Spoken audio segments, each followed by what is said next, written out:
little irritable because I feel like all these clothing brands just abandoned the front seam and I wasn't a part of the conversation. Like, hey, I would also like a front seam. Like, I get that there's some girlies who don't want a front seam, but I want a front seam. And I spent my entire workout super mad today because I did one squat in a new outfit and it went straight up.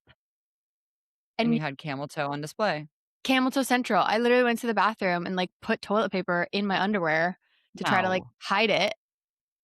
Yeah, I Who felt super cares? uncomfortable. Let that thing fly. No, that's not Let her happening. flap away. Not happening. Nope, it's too many creeps. To be perfectly honest, if I have a camel toe, I don't care that much. I I aspire empathize with you, and also I'm like, yeah, I have a vagina. I aspire to have that level of apathy. I don't. If you wear them enough times, maybe it'll come. But based on clothing conversations that I was not a part of, when low rise returned, I Mm. certainly wasn't on the board of directors for that conversation. Yeah, no, I'm not gonna partake in that either. I'm keeping my high I rise feel, forever. yeah, if I feel a simple breeze on my hip love handle area, it's the end of my day. So I do Yeah. understand. My hip bones are there for a reason because that's where my waist is. Therefore, that's where my pants go. Exactly. Well, honor active Canceled. 0 canceled for you. Honestly, negative 14 out of 10. I think this is interesting because I very much influence honor active. You love Mainly, them. I love them. Interesting. I'm not biased towards the front seam or not personally because I do wear underwear and you do too. Uh, but for whatever reason, I guess the underwear that I wear is a big enough shield. The underwear do you wear?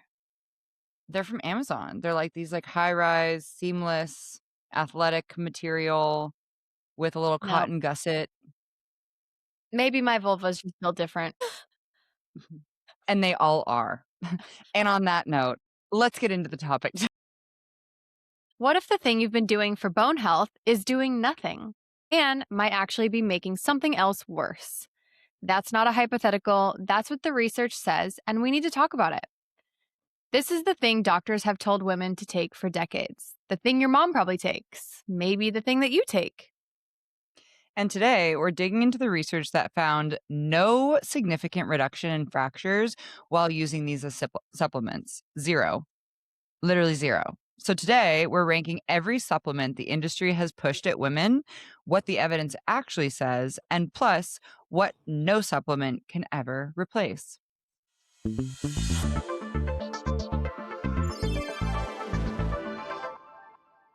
Welcome back to the Overt Thinking Podcast, the show for women navigating health and fitness in a world that makes everything way more complicated than it needs to be. I'm Bri, And I'm Kelsie. and if you're here, chances are you're tired of overthinking every fitness trend that demands us to shrink and has us feeling like we're failing at a system that never wanted to see us win. This podcast is your space for honest conversations and evidence based guidance so you can stop spiraling and finally live the healthy, full life that you know you deserve. Quick note before we get to it, this is episode 2 of our bone health mini series. So if you haven't listened to episode 54, go back and start there because that's the foundation. We covered why bone density matters, the Lift More trial, the exercise tier system, and the mortality stats. Everything we build today assumes you've heard that one first. And let's talk about why this bone health topic matters and why we're even doing a whole series on it. And before, let's just set the scene because the supplement industry has done a really good job of making bone health feel like you can just check out at the aisle and solve it. Take the chew and you're covered. And a lot of women genuinely believe that. They think their calcium every morning is going to actually fix their bone density. And they feel like they've done their due diligence. But the data tells a different story. Yeah, I was actually pretty surprised by this because I have a lot of clients, female clients, that, especially my older ones, who say they're supplementing with calcium. And I think it often correlates with people, women who are constantly restricting their diets. So, of Mhm. course, their doctors are telling them, like, oh, you need to supplement with calcium. But that's not really the whole story. So, what I was really surprised to find as we were kind of going through all the research for this episode was one, it doesn't actually work at all. And two, it's actually pretty harmful. Like multiple studies have shown that it has deleterious effects on other things, health outcomes. Yeah. And it is interesting because, like, our moms, our grandmothers have all been fed, "Oh, take calcium." But we've been fed the same stuff with everything else, right? Take this probiotic, take this. But let's get into the research. So, the supplement industry's messaging is like, take this pill, protect your bones, right? Simple as that. It's comforting. You know, that's all I have to do. But it is actually incomplete. And It with sells that, you a though, problem or it tells you what the problem is and, "Oh, by convenience, we have a solution for you."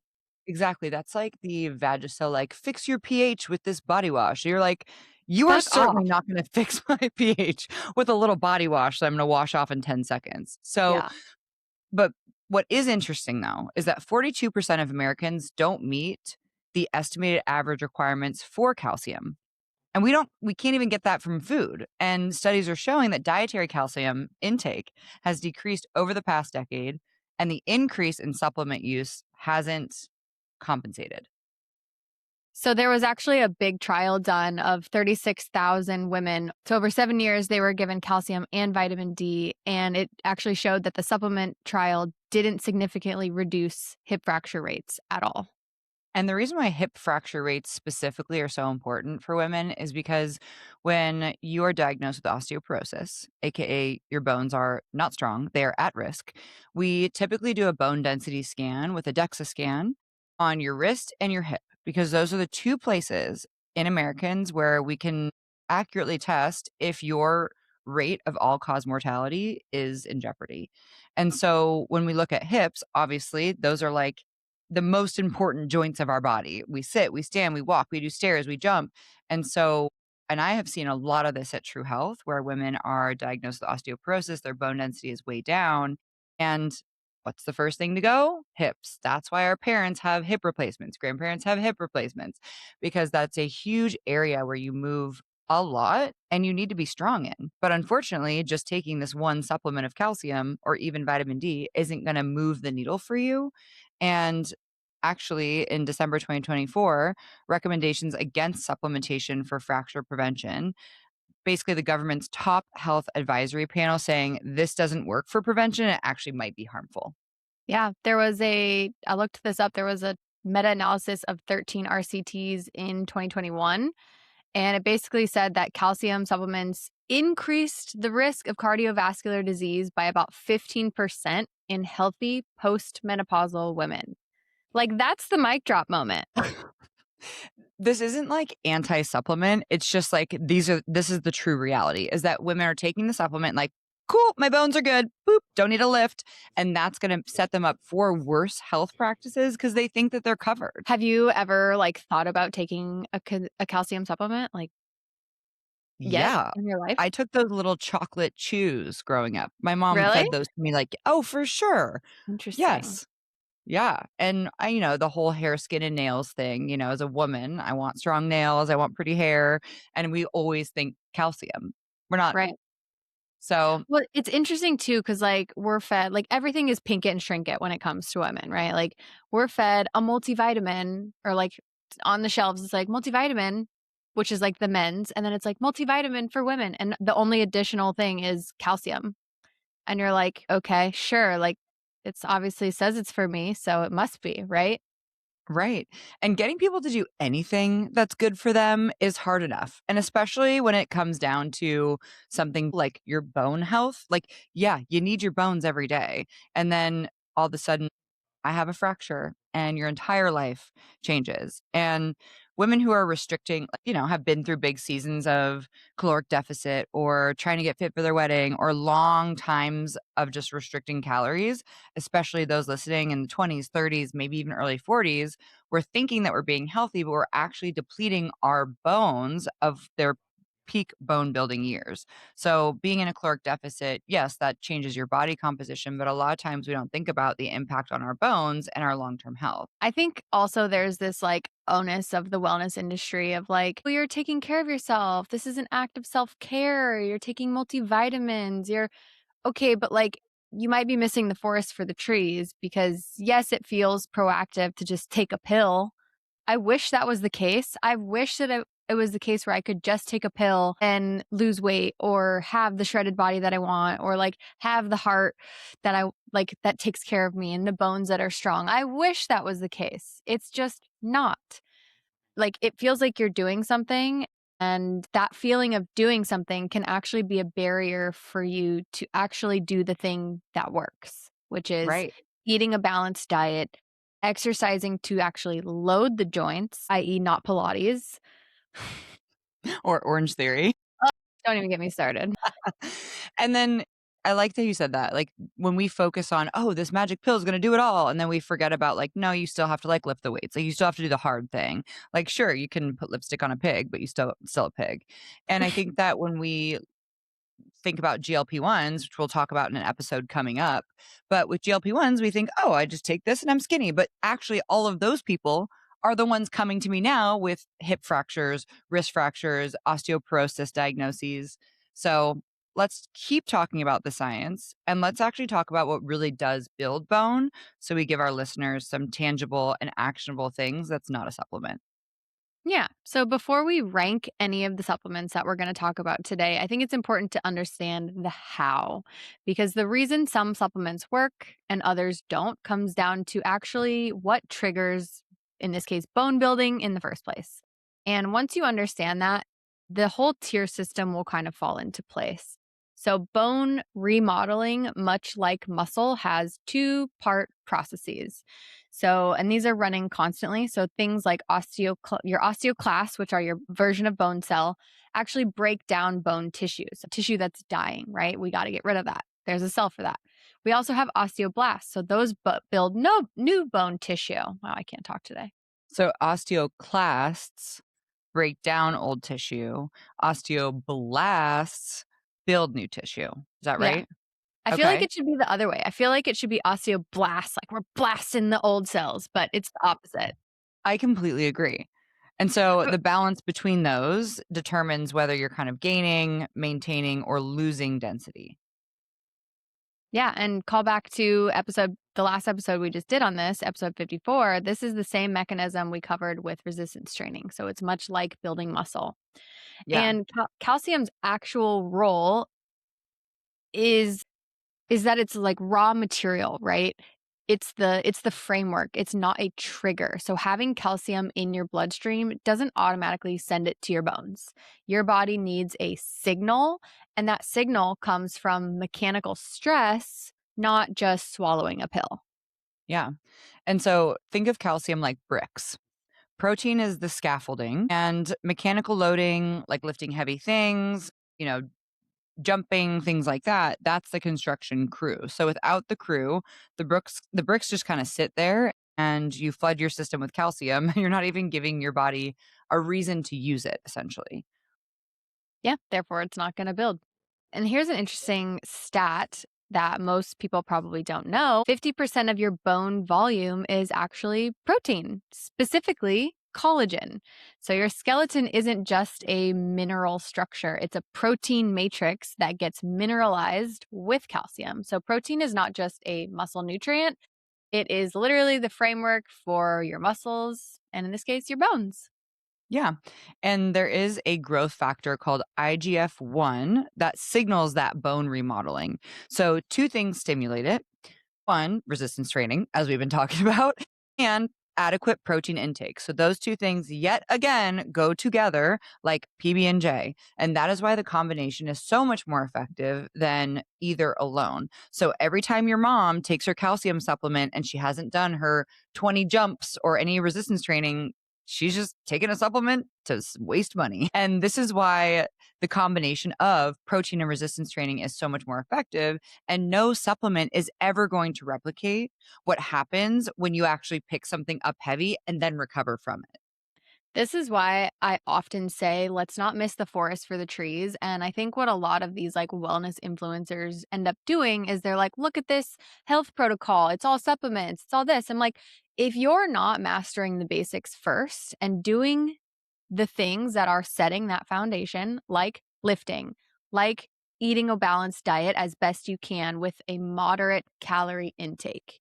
Yep. You're not helping yourself. You're hindering yourself because you're wasting your time on the wrong things when you could be doing the simple shit first. So, with that framework in mind, I know we got a little bit anatomical there with you, but with that framework in mind, and now you kind of understand why things work and don't work, let's rank what the research actually says about each supplement. Because we have an entire tier system for you guys today. So, obviously, like we probably alluded to already, tier one is going to be protein. So, if you're going to take a supplement, protein, whey specifically, or if you're dairy free, finding a vegan option will be your number one.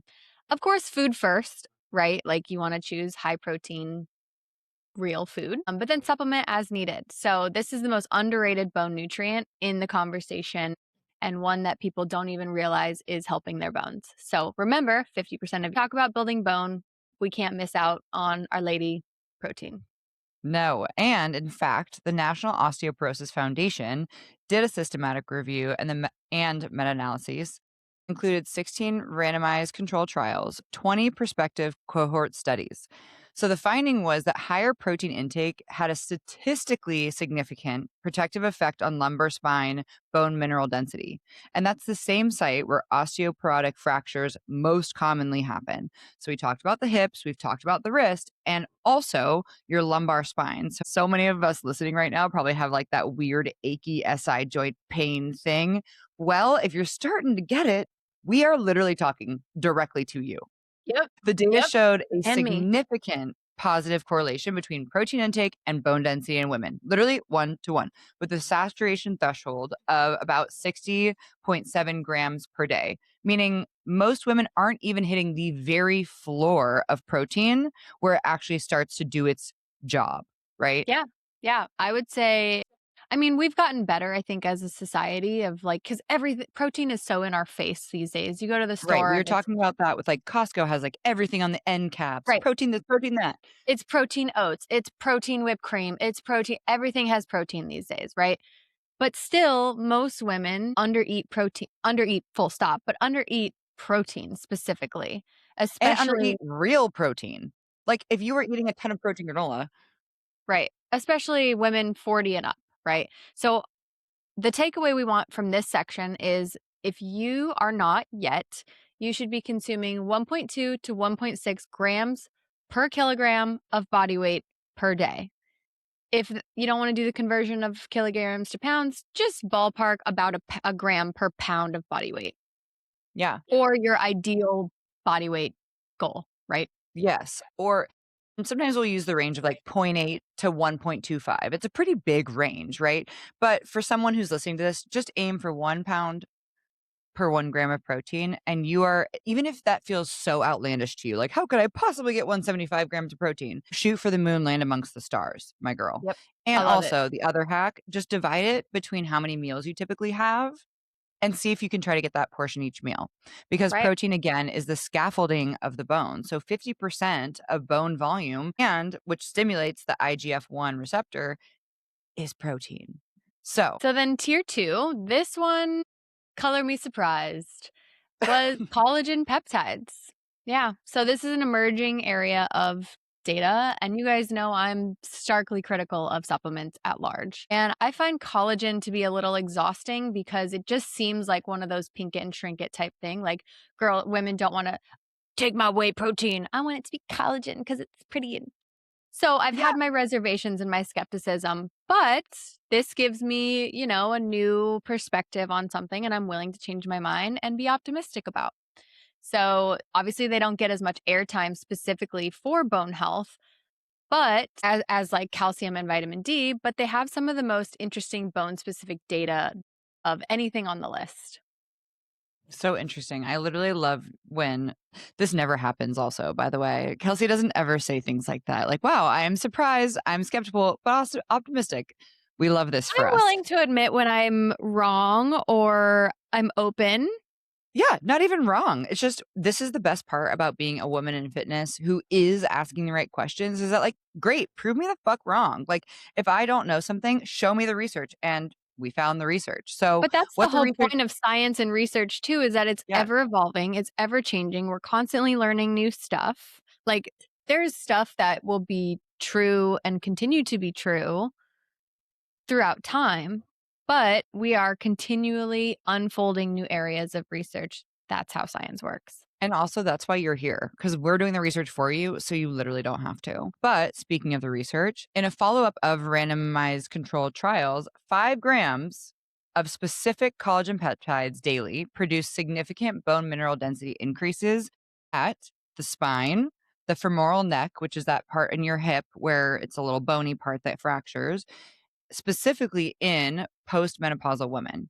So a 4-year follow-up showed that plus 5.79 to 8.16, so about 6 to 8% at the spine and 1 to 2.5 at the femoral neck. Those are pretty big increases considering how small these areas are in your body. Something I would be curious about, and I don't know that this has been a study yet, but I would like to see collagen.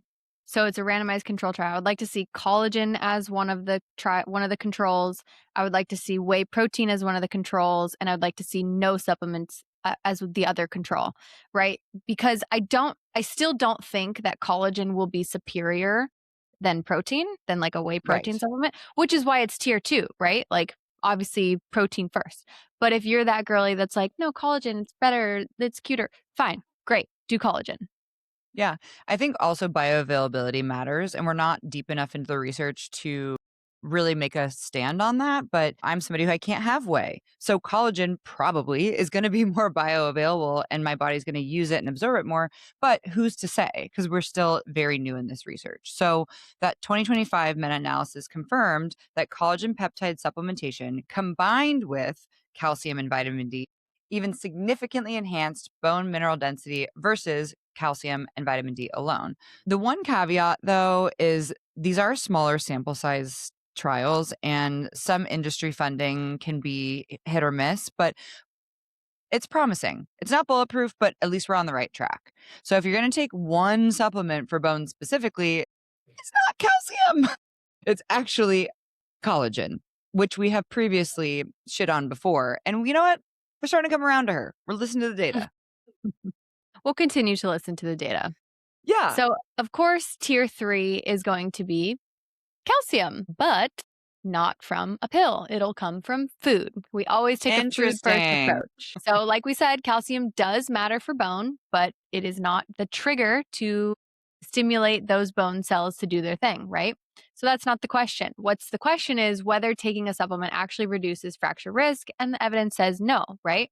So, dietary calcium matters because we mentioned in the beginning 42% of Americans aren't meeting the requirements of many things, but specifically for calcium here. So, your best food sources are actually going to be, of course, dairy. I'm sure we all know this, sardines, leafy greens, and fortified foods. So, think of like cereal or orange juice. And if you eat a balanced diet with adequate dairy or alternatives, you likely don't need a calcium supplement. I'm someone, like I said, I can't have dairy. And so we will talk about some of the foods that I might lean on more heavily.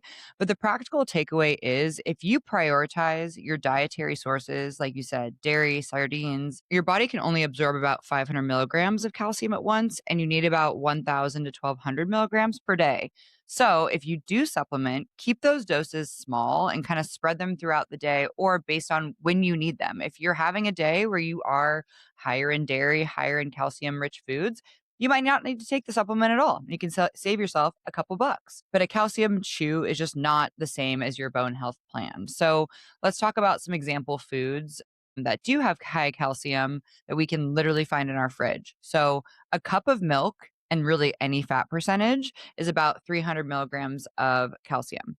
Soy milk, about 400 milligrams. A cup of yogurt is about 450 milligrams. 1 ounce of mozzarella is about 200 milligrams. And I love mozzarella, so thank you. A And then little one cup, caprese salad to like help my yeah, are bones? Sure. you kidding me? I get to have a caprese salad as a, I don't know, hot girl appetizer every day. Yes. Hot girl building her bones. It's your meal. It's girl Yeah. dinner. Okay.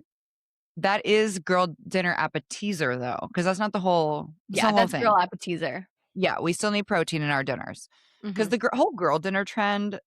is a little annoying because it's like French fries and what I'm like, where is the protein? My girl Yeah, dinner is like 8 ounces of steak and a martini, okay? So let's get absolutely. back to calcium-rich foods, not the martini, but 1 cup of broccoli is about 180 milligrams. That's pretty good.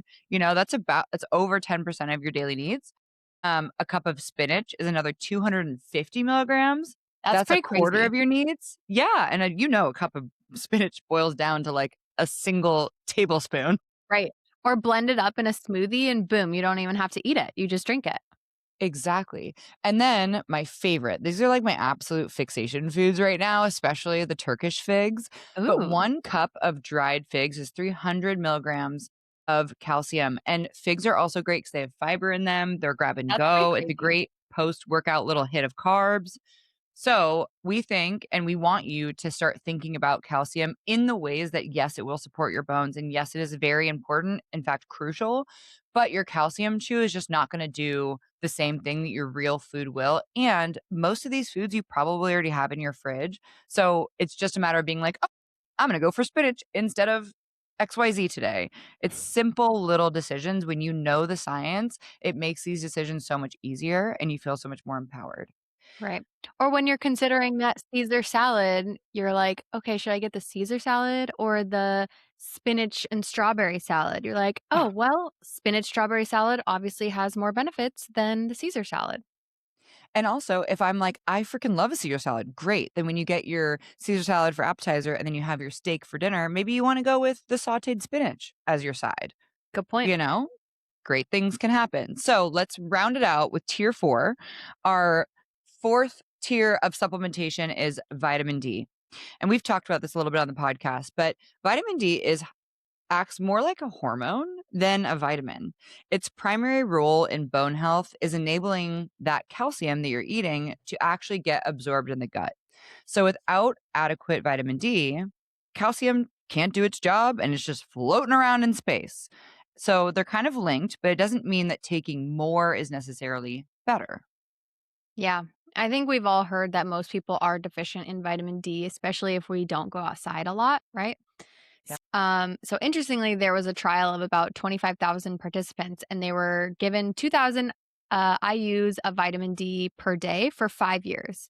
They actually found no significant change in bone mineral density, fracture rates, or fall risk compared to the placebo who weren't taking anything.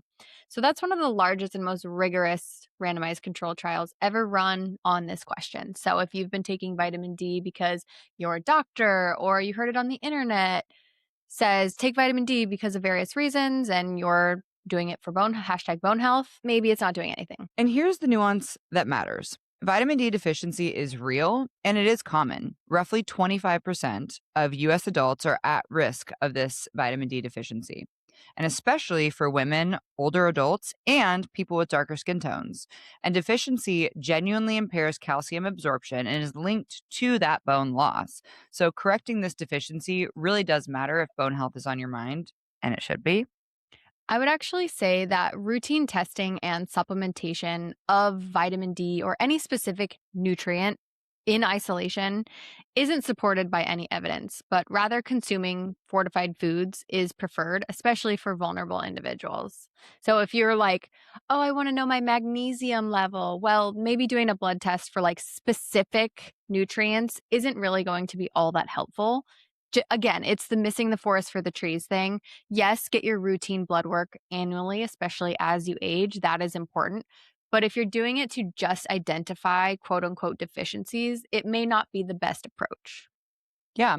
And actually, it is important to get routine lab work because there isn't like a standard amount that everyone should take of vitamin D because it is different in all of us. So even if you grab a vitamin D supplement off the shelf, it may not be the right serving size for you. And you actually might need oversight from a registered dietitian or a doctor to tell you exactly how much you need.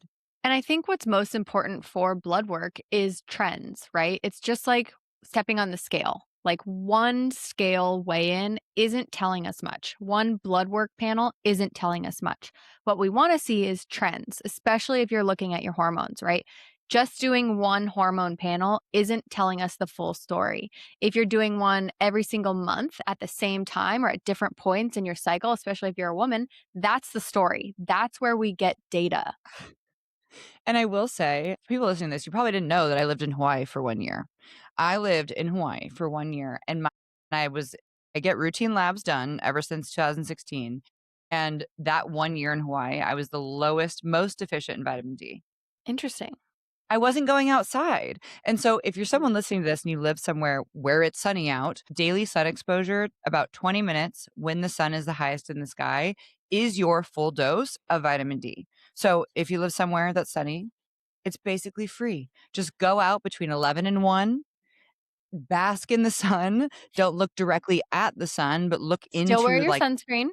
still wear your sunscreen, but look into the into light areas, and that actually helps trigger the vitamin D production in your body. You can also supplement with vitamin D in terms of food. So foods that are highest in vitamin D are like fatty fish, egg yolks, and fortified foods. And vitamin D is a cofactor. It's not a bone builder. Remember, it helps calcium do its job. It doesn't do the job alone. So you got to still make sure you're having some calcium as well. And these are our follow up, not ranked, unranked supplements. So those will be things like magnesium or vitamin K, vitamin E. We mention all these things because a lot of times people will be like, oh, what about magnesium? What about zinc? Yes, all those things are fine. Again, we want to do as much as we can through the diet because most supplements and most vitamins are expensive P at best. Evidence is either What too she means early. by that is that, like, when we take these supplements, like, if your body's not gonna use it, you literally just pee it out, and, like, Yeah. vitamin C is a great example of this, like, just because the vitamin C gummies taste good doesn't mean you need 8 of them. Yeah. When you take your 1 serving size, everything else you pee out, so you're literally just having designer pee. You mean all those Flintstone vitamins that I ate as a child didn't do anything for me? I mean, they probably did something, you were happy, weren't you? I ate the shit out of Flintstone vitamins for sure. Yeah. I would still eat the shit out of Flintstone vitamins. Anyway, don't waste your money for marginal gains at best. Focus on the big levers first, like dietary, eating a balanced diet and lifting weights. I would rather you spend an extra $100 on the quality of your groceries than 1 AG1 supplement. Fuck yeah. Yeah. So let's talk about why food quality really matters in your 30s and 40s, right? Because some people listening to this may not be struggling with that back pain, may not be having tight, tweaky hips, and they're like, no, I'm like pretty good. So let's remember the bone bank metaphor from episode 54, the last one. Nutrition and lifting heavy is how you keep that account funded, but you can't make deposits with an empty wallet. So, and a lot of women, especially women in their 30s and 40s who have been dieting on and off and on and off for years, are running on empty without really even knowing it. Yeah. And I think this is largely attributed to people or women specifically chronically undereating, especially protein in our 20s, 30s, 40s. It means basically you don't have the building blocks to provide that mechanical stress for when you're lifting to send the signal to your bones, your hips, your joints, and all the things that we want to take care of for when you're older. Yeah. And like we kind of hinted, we are going to do a full GLP-1 episode where this topic and this conversation is going to come up again, but more specifically in just the dieting trap itself, like without a GLP-1. There's this trap and this kind of cycle that we can get into. And honestly, I've been a victim of this many times over the last couple of years. But when you restrict your calories a lot, you're also probably restricting protein, right? It is almost impossible to get your full protein needs in a 1,200 calorie diet. So when 100%. that happens, you are also reducing the IGF-1, and then you're also reducing that bone remodeling that can happen. So you essentially lose bone density by dieting too aggressive. And then think about if you're going to be lifting on top of that, you're kind of doing this breakdown without the reserves to rebuild it back. So restriction actually has a way bigger cost to your body and actually to your waistline long term because you won't be able to move if you have a broken hip. That's right. Yep. Yo yo dieting and weight cycling, they have their risk. And sometimes that looks like loss of bone and often loss of muscle as well. So some of that won't fully come back. Something to think about. So for women who are approaching Perimenopause, estrogen decline already accelerates bone. So then if we have nutrient deficiencies from dieting or over restriction, that makes it worse. And that is actually the reframe that really matters is that eating enough protein is not just about aesthetics. Like, yes, you have to eat protein to have a lean, toned, shredded body, but it's also not about looking a certain way. It's a direct investment to your skeleton. And I feel like I'm 75 years old saying this, but like, you literally only get one. Sure, you can get a hip replacement. Sure, you can get a knee replacement, but you literally only have the bones you have right now. And that's what keeps the construction crew supplied. And if that framing finally makes protein targets feel worth hitting, good. That's the whole point of this episode. We just want you to eat more protein. Stop leaning on those delicious chocolate calcium supplements. That's right. And if you're someone and you're like in your 40s, 50s, or maybe even 60s, and you're like, oh, well, I've already missed my window. Nope, nope. Nope. There's trials that we talked about in the last episode that support the opposite. We are The adaptable at any age. Okay. Adaptable at any exactly. age. The collagen trial that we mentioned earlier showed significant mineral density gains in postmenopausal women who already had bone loss. So it is not too late. Improving your nutrition at any age, like you said, has a measurable impact. I'm kind of curious. When did you actually start in your life paying attention to protein specifically? When you were like, I need to eat protein for XYZ? What age were you? I've always kind of struggled with food, like eating enough. I know that's like a topic that doesn't really get talked about a lot because people are like, oh, woe is you. Well, it has its own challenges, You're right? like, I have food noise. You don't get to eat enough. It's like, no, that's a challenge too. I have a strong food aversion that I'm constantly fighting all the time. Like, if Mhm. I could, I would just eat mac and cheese for every meal. I would love to do that. But I don't because I want strong bones. I want to be able to lift and move well as I'm aging. So, when my meals consist of mostly protein, grains, fruits, vegetables, right? I'm like, oh, I don't want to eat that. I want to eat mac and cheese. Right. And especially when we're stressed, like when we're higher stress, our digestive enzymes go down, like all that kind of stuff. So sometimes healthy food doesn't sound good, but Yeah. we So do it anyway. I would say probably my like mid 20s I really started taking it more seriously cuz I think I would always just eat so little and so it was like really easy for me to be small, but I was like a bone person. Like I was like I called myself skinny fat, right? Like I was just a bone person. I didn't have muscle. I didn't have anything on my body other than bones and skin. Yeah. And when you want to see your body evolve and you want to feel yourself get stronger, the nutrition really gets important. So I just committed to I was powerlifting at the time, so I really committed to that training and so I was like, all right, my nutrition has to complement this or I'm not going to see anything. Yeah. And I actually think this is part of a bigger picture going on here because women have been conditioned to solve health problems by buying things, right? Women have consistently been the target to consumerism forever. Like these pills, powders, supplements, subscriptions, everything is like you said, it's pink it and shrink it so that we'll buy it and we'll think that even problems we don't even have, we need to buy a solution for them. And bone health specifically has been marketed as a supplement problem when it's actually just a lifestyle problem. You don't need to buy another $30 to $40 supplement that you take every day and feel bad about if you don't. So, The most effective intervention is still strength training, right? Just like we talked about in our last episode. Supplements are a complement at best, and no amount of calcium pills can replace what your body needs to actually do. let's not forget that the supplement industry in the US is a 60 billion plus market. Women are the primary buyers, and the marketing playbook is very consistent. They create anxiety about a health problem that you may or may not have. Then they sell the very simple, pink, cute, convenient solution, and then never mention that the most effective intervention is probably and usually free. Or very affordable, right? And as we know, the most effective intervention for bone health specifically is lifting heavy things. The resistance training meta analyses all agree across studies. So, no supplement trial in literature has ever matched not one. So, this is all about agency and having all the information to your disposal so that you can make the best, most informed decisions because we know you're not a passive consumer of health. You have the keys to the intervention, and the most powerful tool that you have available to you does not come in a bottle. It comes from you and the work that you put in.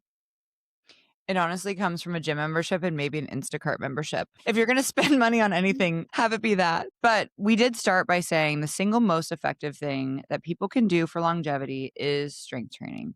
And this episode is about what comes second. And you could have like the most epic supplement stack of all time with all of the bone density biohacking supplements, and you're still going to have to lift weights for those supplements to be effective. Yeah. You could not supplement anything, eat a little bit better, and work out and still see tremendous progress. Yep. Whether you are peri, pre, post-menopausal or not, your body is adaptable at any age. So let's land this plane, give some practical takeaways, because I know the listeners listening to this are like, okay, we're sick of taking the calcium supplements too. So let's break it down. Our top 3 priorities for you to start today to protect your skeleton and ensure that you are not a victim of a hip fracture, needing a bone density scan, or an osteoporosis diagnosis. Priority number 1 is, yep, you guessed it. It's eat enough protein. So we talked about 1.2 to 1.6 grams of protein per every kilogram of body weight, or 1 gram of protein per pound of body weight, around there. Track for about a week if you've never tracked. And then you'll notice, and actually most of my clients are absolutely shocked by how little protein they actually are eating, even if they're eating like the protein granola and all the things. Here's the tangible coaching takeaway that I want that this is the Coach Kelsie takeaway. Try to get 50 grams of protein by the time you finish your lunch. Yeah. You used to say 100 grams before noon. Yeah. Well, Yeah. let's make it 50. Okay. And then I used to say Is Coach Breeze 100? Coach Bree says 50 grams before 10 a.m. Okay. And Coach Kel says 100 grams before noon. So, like, if you basically were saying get your first half of the day right, and anything else that happens after that, date night, feral night with friends, whatever, if you nail breakfast and lunch, we think you are doing a great job. You're Gucci gang. You are Yep. Gucci gang. And you know what? Even if you add a protein shake in there, add a Even protein better. shake. Even Even better. better. So, priority number 2, of course, is going to be strength training 2 to 3 times a week, including compound lifts. Refer back to our last episode where we talked about all the tangible takeaways from that. We want And the moderate to specific heavy movements loads. that you need to be doing. Yep. We want moderate to heavy loads with the specific movements we talked about in episode 54. And priority number 3, you can now consider collagen peptides about 5 grams per day because the evidence is, in fact, promising. It's well tolerated for most, and it is one of the few supplements with bone specific randomized controlled trial data. So, one thing we want you to stop doing is stop relying on your daily calcium supplement as your bone health plan. If your diet includes dairy or calcium rich foods, you're likely covered. But if not, food sources first and then supplement only for the gap. Supplement and get outside so that you get the vitamin D that helps the calcium do its job, And right? lift weights. So, literally, the magic recipe is sure, you could take your calcium supplement or eat calcium rich foods, but you got to lift weights because you need the stimulus and go outside, especially when the sun is the highest in the sky, to make sure that the scaffolding is scaffolding. And we're turning this into a series. So, our next episode in our bone health is going to be talking about training through perimenopause, what to change, what to keep, and why most women slow down at the exact wrong time. Share this with a friend, a woman who maybe is taking her calcium every morning, thinking she's covered, all of our moms, and they probably need to hear this. Connect with us on Instagram at overt_thinking podcast, at Brianna Lamb, at Kelsey Michelle, and we will see you in the In next the next episode. episode.